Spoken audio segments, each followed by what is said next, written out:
Hello and welcome to the Evolve Pipedrive podcast, where we talk all things sales, Pipedrive, apps, and a Pipedrive marketplace. My name is Bruce Bignell. I'm sales director here at Evolve, and today I'm welcomed by Sindre Haaland, the CEO and co-founder of SalesScreen, a global sales platform that combines gamification with data visualization, which integrates natively with Pipedrive. Now, I'm really excited to be talking with Sindre today for a number of reasons. Because throughout my research for this interview, I noticed there was a common thread throughout Sindre's outlook in building his company, and that is he really cares about motivating everybody in a sales team. That's from the top performers to those that are struggling at the bottom.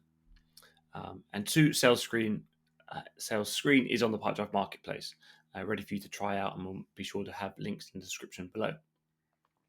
So, Sindre, welcome. Please can you introduce yourself, SalesScreen, to our audience, please.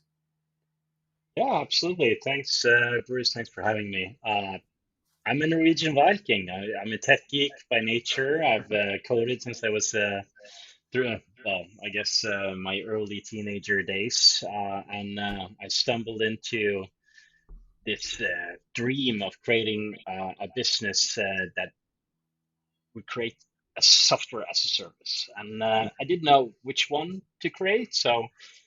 There's for sure a story behind how SalesScreen came to be, but I Mm. would say, today I'm a very normal guy. I've been here now for more than 10 years. I usually live in New York. I split my time between New York City and Norway in Europe. So that's a bit long commute. Live together with my wife, two kids. I have a dog. Classic dad type of guy, but with a bit more than average hectic schedule growing a Yeah, company for sure. no, I love it, and thank you. I know this has been quite a stressful week for you, just moving back to Norway. From the day to day, bringing the family there. So, yeah, very appreciative of having you here. So, I might have said to you beforehand, but a lot of our listeners are already on Pipedrive, or they're considering the switch. So, I think wherever you sit in that camp, if you're on Pipedrive or if you're considering the switch, I think you're going to get a lot of value listening to Sindre. In one, he's built this company over the last 10 years. He knows the industry inside and out, and he knows what his product can do for sales teams. So, what is SalesScreen? What does it do? What does a typical SalesScreen customer look like? Yeah, so SalesScreen is a sales gamification platform. So what we do is that, I guess in simple terms, you could say we execute revenue strategy. Uh, when once you know how to go to market, there are certain things salespeople can influence themselves. Those are activities that fuel our product, and we have added tons of elements of motivation and incentivation and creating an atmosphere of appreciation and recognition around these activities, leading them to do more. So we gamify the everyday work of salespeople to make it more fun and exciting, resulting in increased performance and engagement, better retention of staff, and better skill sets of salespeople. So you mentioned their motivation and kind of the incentivization. So is this is a do you see this as a platform that if you're a sales manager and you want to get the most out of your sales team, or do you see this as a tool for small? Yeah, how would you see that as a split and kind of the user and how people would use the platform? Yeah, it's a great question. I would say it's more built for the salespeople. It's Mm. good for them first, but there's naturally huge advantages to the sales managers as well, and the executives on the top, because there's an element, as you mentioned in the beginning, of data visualization, and you can very quickly identify trends and see how you're performing in real time across the board. But what's unique and what's like the secret sauce is that we have all of these elements from the gaming industry that really makes it easy for you to, once you kind of like identified we have a performance issue, let's say we're not booking enough meetings this month, we're not going to hit next month's target. Like how can we like uh, fill that gap? So maybe you spin up a competition, maybe you add some more virtual coins into the mix for every meeting booked. Maybe you like give extra love and attention as a top manager for those that are able to book the next meetings in the social feed and interact with them, even if they're working from home. Like those Mm. type of elements are available and present and top of mind in our platform. It's built for creating like an atmosphere of winning behaviors, kind of like Yeah. recreating the best of the sales floor in a digital matter. So Yeah, and that probably to your point there, working remotely. How do you build that kind of sales culture when people are sitting in their spare bedrooms, now their office? yeah, How do you kind of build that together? There's something that I noticed on the platform, that the battle, is it the battlegrounds, or the battles, which yeah, isn't led by the necessarily the sales manager, right? This is the individuals in your team to say, hey Sally, hey Jason, let's go head to head. Like, who's going to hit target this month? So how did, was that always there at the beginning? So how is that kind of continuing to grow? From the um, from the gamification into the platform. yeah. I mean, we've been on the market since 2014. And what I set out to do, like initially, was really to have a product that solves real problems, and which is fueled by the desires of our customers. So I have no, illusions of grandeur and think that I'm smarter than everyone else. So most of Yeah. the things that is available in our tool right now is a direct consequence of customers requesting it, in some cases even being willing to pay premium for us to prioritize it on the roadmap. So Mm. the battles is no exception.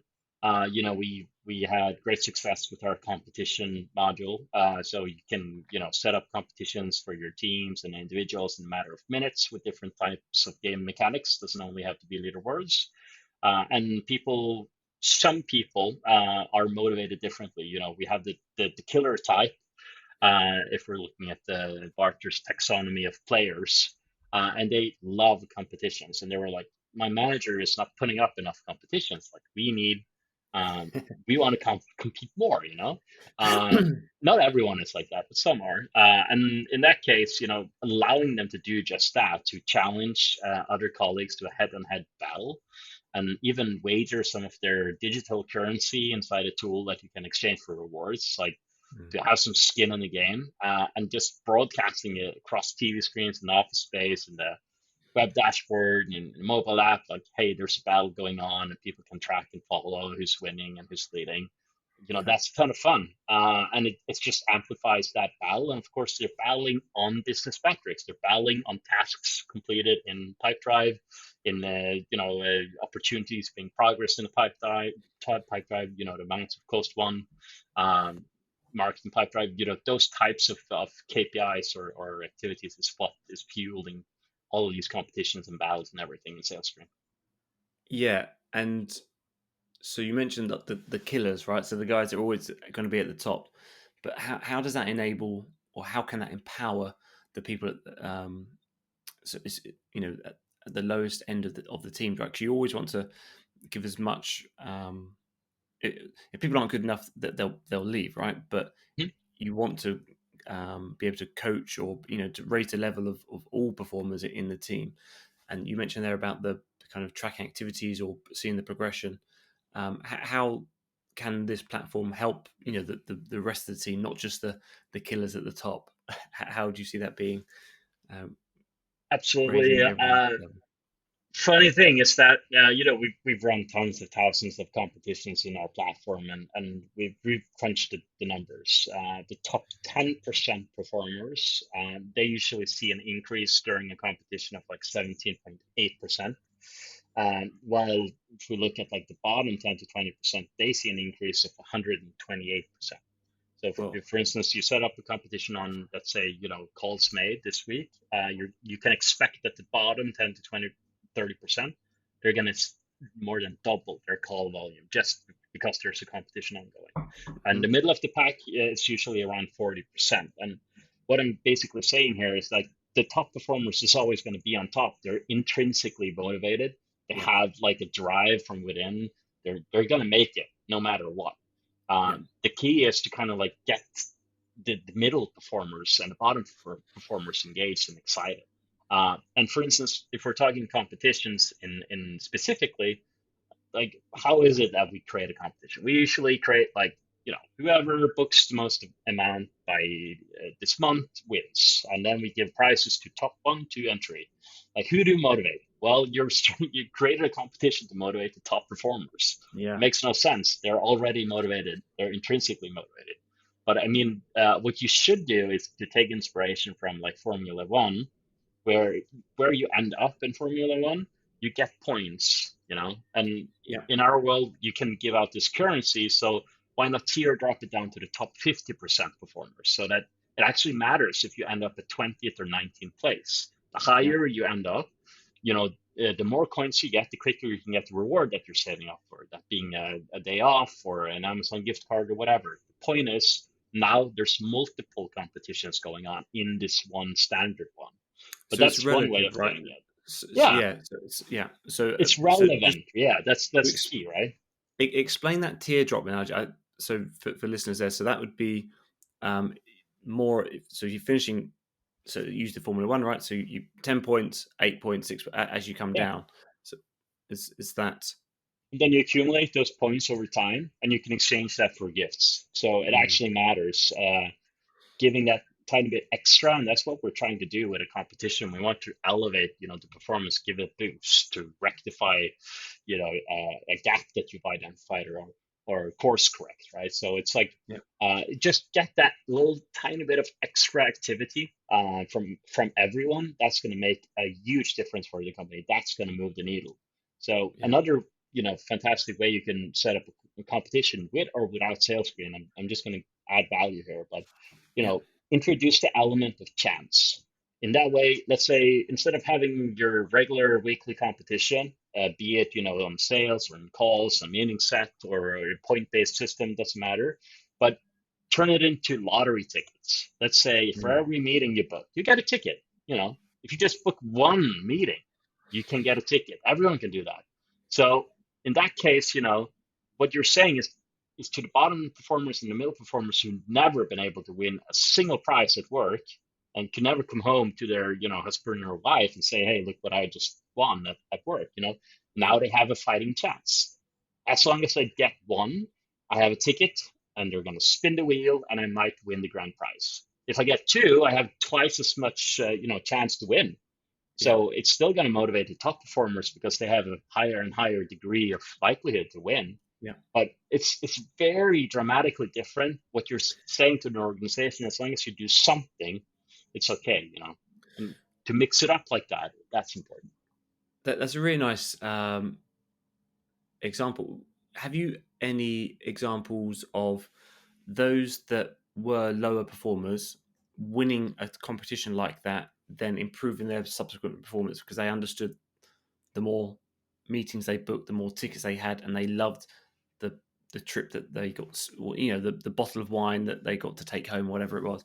Is there any examples of that happening? So basically, that enables a lower performer to actually get out of their rut or to see themselves as a winner, which then allows them to start performing at the higher levels. Is there any examples of that?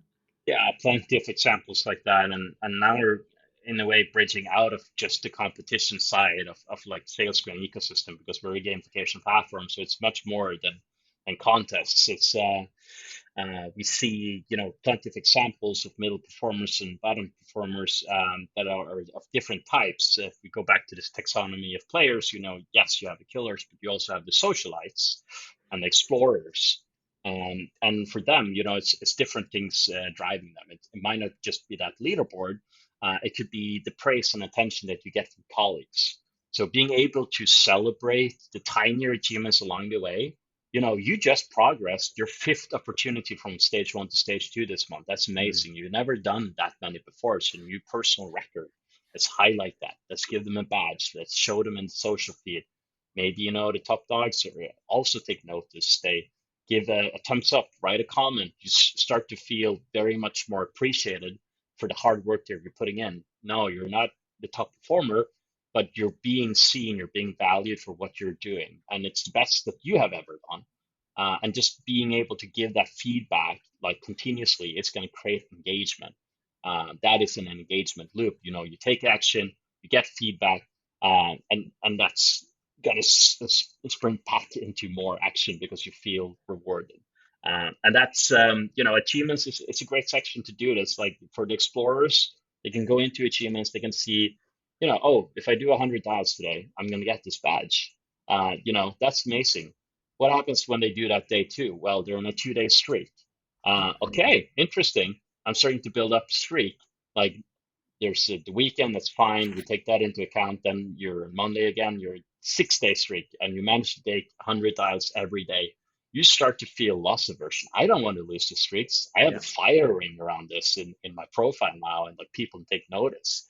And then you build it, and you have streak leaderboards, and you have like this psychological contract with yourself that you don't want to lose that. You feel loss Yeah. aversion. And then you've changed a middle performer to now really care about making 100 dials per day. You've created a new consistent habit, and you've made them ramp up their activity level. And if they can still keep that same level of skill, and you do one-on-one check-ins and coaching and make sure that they retain that conversion rate, you are absolutely going to sell more. It makes me think about the kind of the identity piece, right? So all of that kind of the streaks. I think it was Jerry Seinfeld spoke about that as the most important thing. Just and even with a lot of the social media platforms now, the checking in streaks or whatever it might be, the reply streaks, whatever you might have there. It's about identity as well, right? So, and if you're leveling up your identity as a performer and as an individual contributor in the team, you then don't necessarily see yourself as the lower performer because it's relative. You are still succeeding in your relative sphere, but maybe moving upwards. So There's yeah, I love that. Yes. I love what you're saying right now, because what you're actually talking about is the game economy. So what we often think about is that you can give out things. You can give money to people, and you can give them things. There are actually three other currencies in a gamified environment. The second thing you can give is to give fun. Fun is the currency that you might earn in a gamified environment. But the two most powerful ones is social capital and self-esteem. So if you created a gamified environment where you're able to gain social capital and self-esteem, you really hit home. And by that I mean, for instance, that top 10 performer badge. It's hard to get. It's very Mm-hmm. scarce. I would love to get that, because if I get that badge, I'm going to be noticed by my manager. They're going to mention it on the next, town hall meeting, perhaps. I can collect and see how many times I've received that. That's going to stick up on my profile page forever. So I can say that I've been a top 10 performer, 5 times. Yeah. Uh, those types will intrinsically motivate you. You will find motivation from within. It's Yeah. not about the things that you receive anymore. It's like, this is something that I really want, because it gives me an elevated social capital in the company and just boosts my self-esteem. I'm starting to get self-determined. This is what I want to do. There's a So lot of then, psychology in yeah, gamification. I was just thinking. So the self-esteem, right? So Maslow's hierarchy of needs. So it's, what is it? What do you get closest to? And it's mastery. So Yeah. if you can align that with your business needs and the KPIs, and you're aligning that incentivization with those badges, you're getting closer to mastery. So then, as a business, if you've got your staff mastering what you need them to do, and everyone's happy, that's a really nice loop. Think Um, I'm gonna build on that actually, because mastery is there's a very popular theory that is often referenced in science to explain why gamification works so well to really help achieve business outcomes. And the one that is most referenced is self-determination theory. And obviously we want people that work to be self-determined. I'm gonna make this goal. Like, I'm gonna hit home this month, this quarter, this week. mhm. And in order to have workers being self-determined, you need three ingredients. You need to have autonomy. You need to feel autonomy. So that could be, again, in the achievements, for instance, you can choose which one you want to hunt for. You have autonomy in what you want to do. Eventually everything's going to lead to the same business outcome, but you feel autonomy at your work. The second part is being connected, or having a sense of purpose. So everything that you do is being noticed. You feel like one of a larger team. People are liking, interacting, giving praise back and forth, endorsing each other. You feel connected to something larger than yourself. That's important. And the third one is, to your point, mastery. You feel mastery when you see that progress bar unlock that achievement, and you reach that target, and you've never been this high on the leaderboard before. You feel mastery over what you're doing, and you're being recognized for it. And if you have all those three ingredients, that's often when you will feel self-determined to do things, and that's going to give you increased performance and engagement. Yeah, it's a really really powerful combination there, and just to kind of bring it back to the platform and Pipedrive, right? So, what types of businesses are using this? So, are you seeing business sales teams of 5, 10, 200 people on this? What's the kind of typical? There might not be a typical one, but the strongest use case for using SalesScreen there. Yeah, no, I mean, transactional businesses, it's very easy to have an immediate ROI impact if you're like selling to have a business to consumer type of business model. Yeah, Let's say you're insurance, real estate, or maybe in banking, or I don't know, a contact center, a call center. You often have a very transactional sales cycle. It's fast, and mm, it's very volume based. So like picking up that phone or getting those meetings in, the more work that you put in, and things that you can really be the master of, the more you're going to get out. Those types of businesses are, of course, great. So they usually have at least 20 people. If you're yeah. less than that and all working at the same office, you can recreate a lot of what we do with whiteboards and Yeah. bells and gongs and stuff like that. Well, that's what I remember. I Um, used to go up yeah, and press the James Bond car and write there we write me go. I love that.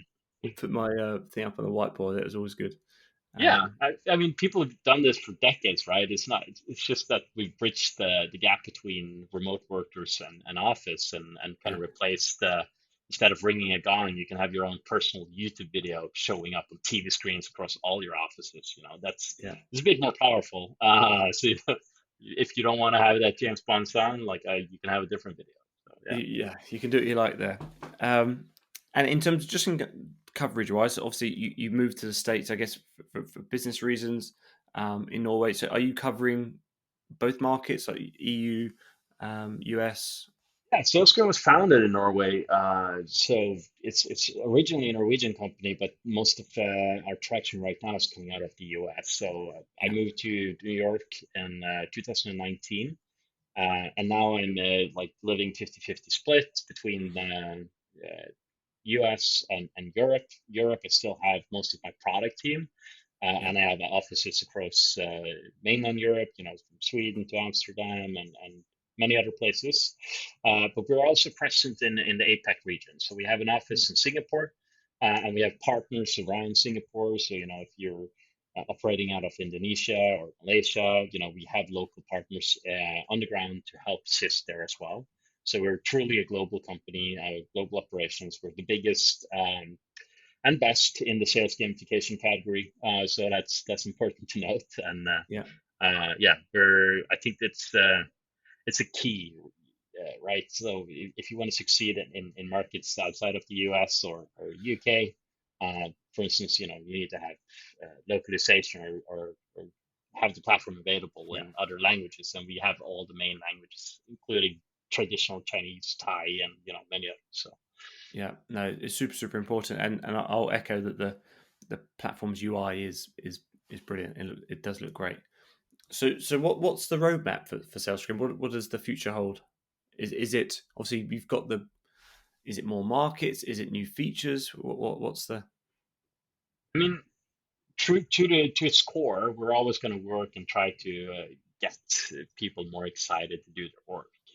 So we're going to add fun elements, things that gets us excited. It's anything from in the reward shop, instead of just directly redeeming the rewards that you want, you could do a lucky draw. Spin a wheel. Maybe that costs 100 coins and you can win 10,000 if you're lucky enough. Um, Not something we have right now, but elements like that is always going to be added into the product and the platform.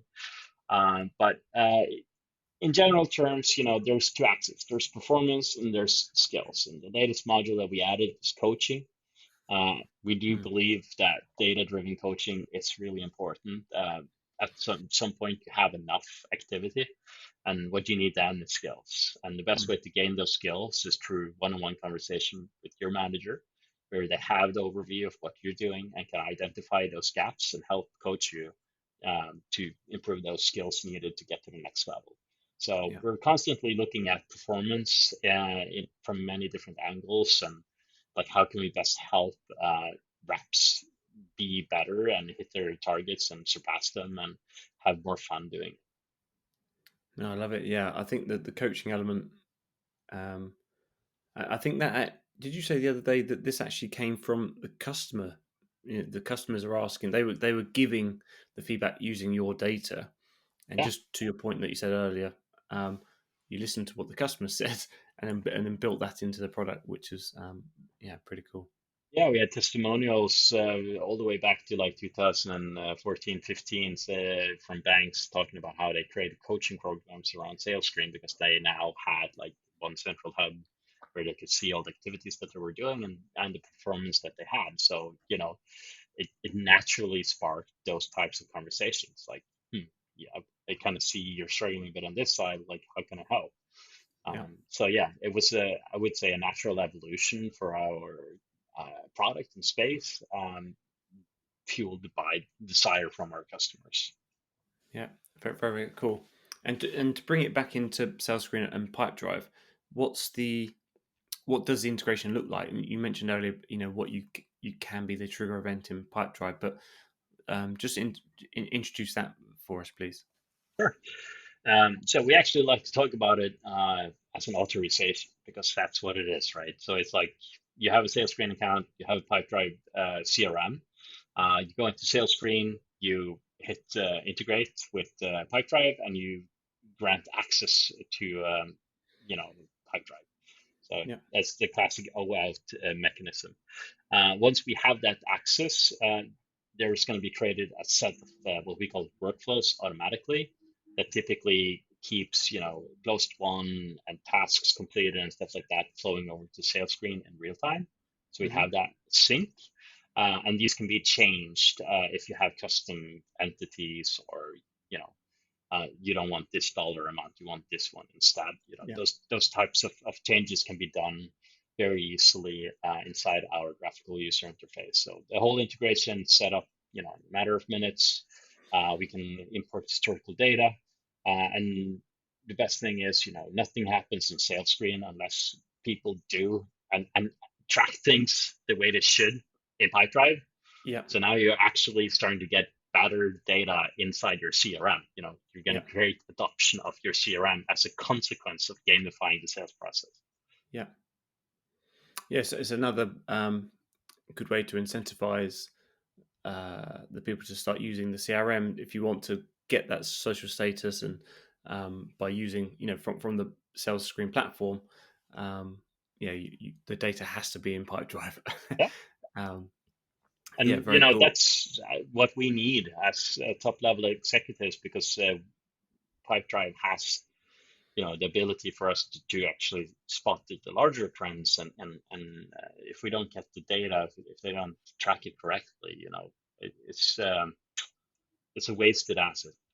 Yeah, no, absolutely. And we'll be sure to we recorded a short integration demo between the two systems, so we'll be sure to have that in the descriptions below. So Sindre, thank you so much for that. That was really, really useful and kind of introduction to the psychology around why you've built SalesScreen and how you've done it over the last 8 years or so.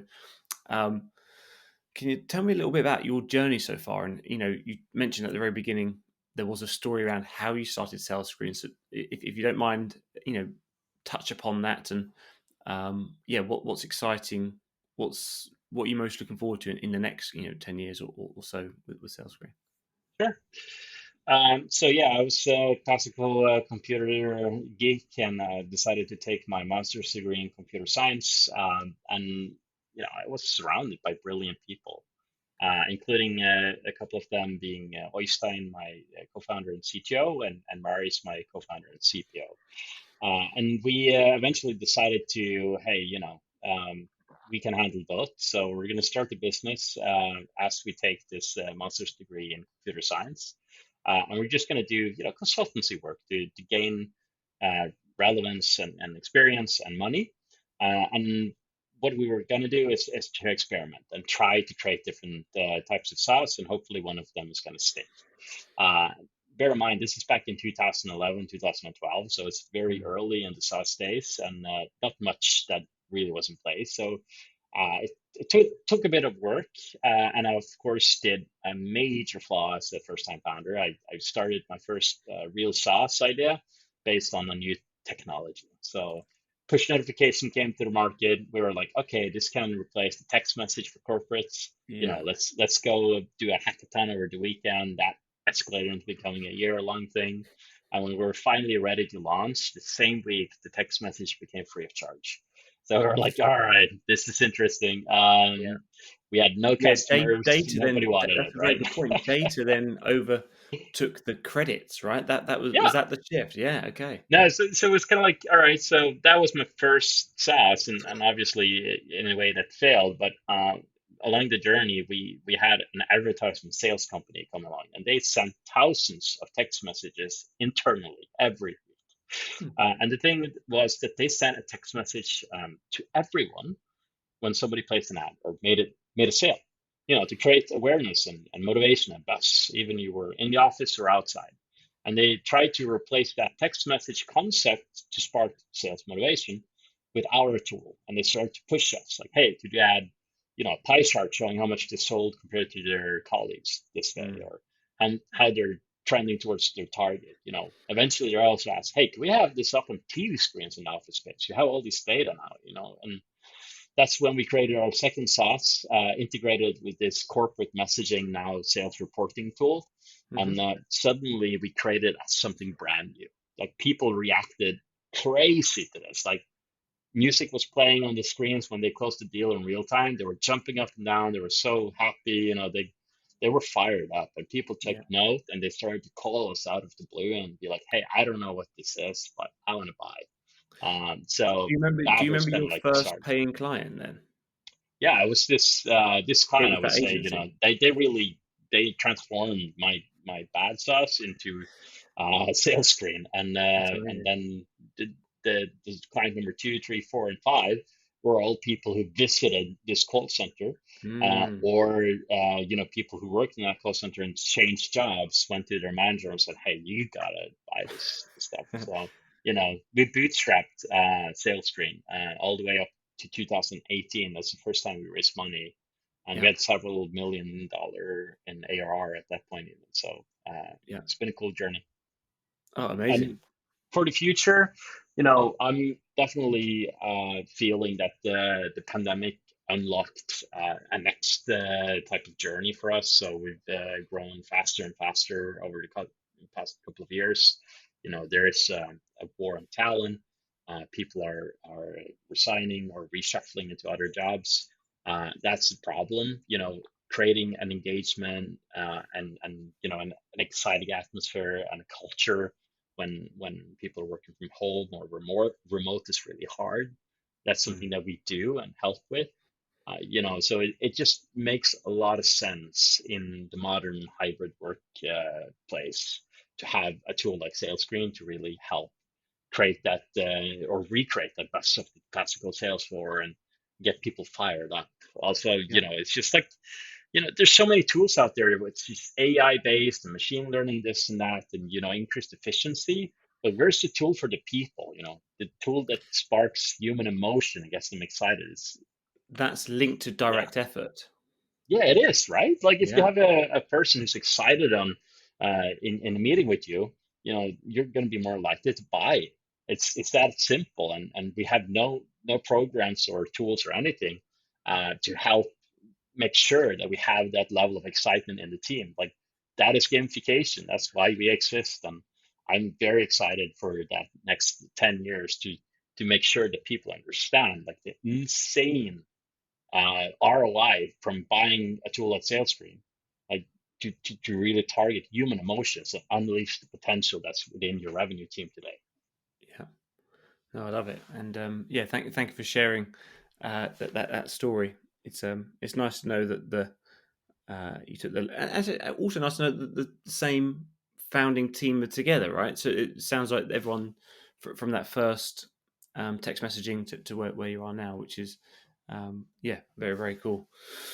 So if we were to, as we come to close, if I was to ask you around um, highlights of the integration itself, between SalesScreen and Pipedrive, have you got any very good use cases that you had people use between, like a highlight that you've seen between the two systems? I mean, I've already covered most of the items, but I would say, just being able to create adoption of Pipedrive, it's really Mm, important because with SalesScreen, you're going to get an environment where people want to add their data in because all the bells and whistles goes off once they do, they're yeah, not going to progress in the competition or climb the leaderboard or get coins they can exchange for rewards if they don't add stuff in Pipedrive. So you're going to yeah, create adoption of Pipedrive, and that's going to be amazing. But also, you're going to get more performance. That's the key here. You can create competitions in a matter of minutes in multiple different ways, and you can create all these types of incentives, and that's going to fire people up. So you're going to retain and attract staff. You're going to identify and fill skill gaps, and you're going to be able to execute in revenue strategy and get people to move in the direction that you want much quicker and much agile than you did before. yeah. No, that's a very good point. And then top tips for people getting started. You even think about gamification, because you mentioned there you might have a team of 5 people all in the same office, but so or that larger team that needs to have a product or platform like this. So if I was to ask you top tips for people getting started out, and then for those looking to excel at this, well, what would you say to both of those people?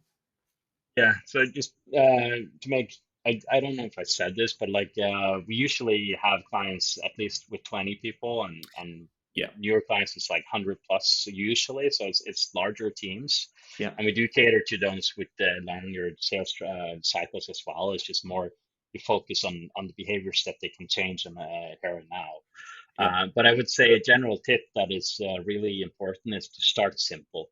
A gamified environment needs to be simple. You focus on the things that individuals can change behaviors on themselves, and not like the lagging indicators. For instance, net retention, net revenue retention is something that comes after the fact. yeah, But being proactive and booking a follow-up meeting, that's something you can do here and now. And if you want to have more follow, if you have a hypothesis that more follow-up meeting is going to help uh, generate better NRR, that's where you need to focus your time and effort. So yeah, know your funnel metrics and gamify the top of funnel metrics. yeah, That's how you're going to get the most impact out of gamification. But obviously, we help with all of this. There's trained consultants ready to do free consultations. Just yeah, go to our website, request a demo, and we'll guide you through gamification, what it is, how to gain success. You can even, get a quick proof of concept with Pipedrive, since it's just a couple of clicks and you're integrated and ready to go. So yeah. yeah, it's I don't know what is there to wait on. It's like so get so going so now. if it's getting started is keep it simple. Yeah. If it's for those looking to excel, and they've been using gamification in their business for a while now, is there something that you would say to kind of really hone in that piece? Is it the coaching element to use your data for coaching? Is it to run a lottery? What would you say There's so there? many use cases, right? So it's like if you're already using elements of gamification or game elements in your business today, and that's amazing. Just make sure that you have a variety and a level of novelty, or that is it feels Mm. new and exciting. Because if you do the same things over and over again, that might become a bit stale and unengaging. So Yeah. you need to keep it fresh. So maybe this could be a great source for inspiration and something new that's gonna get you back to the heights that you were when you first launched the gamification initiatives, because we have Yeah. so many different types of things in our platform. So it's something to consider at least. And it's also very important to take note on, like, are the gamification initiatives aligned with the business outcomes that we want to drive? Because if it's not true gamification. You just Mm. provide fun, but for no purpose at all. It needs to align with the business outcomes, and just take a look at that and maybe redesign the thresholds of your achievements, or make sure that it actually makes sense when they unlock these things, and have fun in the gamified environment that you've created. That Yeah. that eventually is going to lead to the business outcomes that you want to drive. That link might get severed at times, but it's an important one to retain. Yeah. I think that's yeah, 'cause you, you might just be putting new reports or gamification elements into it that, to your point, are actually more focused on the outcome versus than what it means to the individual. I'll give you an example of a huge bank that we work with, and they had this idea of an achievement, where Globetrotter, where they were handling inbound calls. So once Okay. you had taken, an inbound call from 40 different zip codes, you would unlock Okay. this achievement, right? Which is fun, right? It's like, oh, Yeah. I just need one more call from this zip code and I can get this achievement. But no, let's It's face like it. cool. It's like bingo. Yeah, it's like it's bingo. It's fun, but Yeah. it's not linked to any business outcome. Yeah. Like, it should instead be, you've answered 40 calls today. Like, that is linked to a business outcome that makes Hmm. sense. So instead, focus on that, and not that you've handled it from 40 different zip codes. It just doesn't align with any sponsorship metrics. So yeah, that's a good Yeah. example No, to I look think at. that's a really good example. I might push back and say you might want to have one day a month where you have random, not random, but the more exciting or fun competition to, because the zip code, yes, it doesn't move the needle for the business, but it might inspire or be a catalyst for kind of the team. But um, Yeah, yeah, I think you can do both. So that's yeah, my yeah, point. you definitely should be doing both. Yeah. But I know that a lot of people from the Pipedrive, not just the community, but employees listen to this as well. So, as someone that knows Pipedrive, relatively well, are there any feature requests that you would like to see in the platform, and we'll see if we can get it bumped up their roadmap.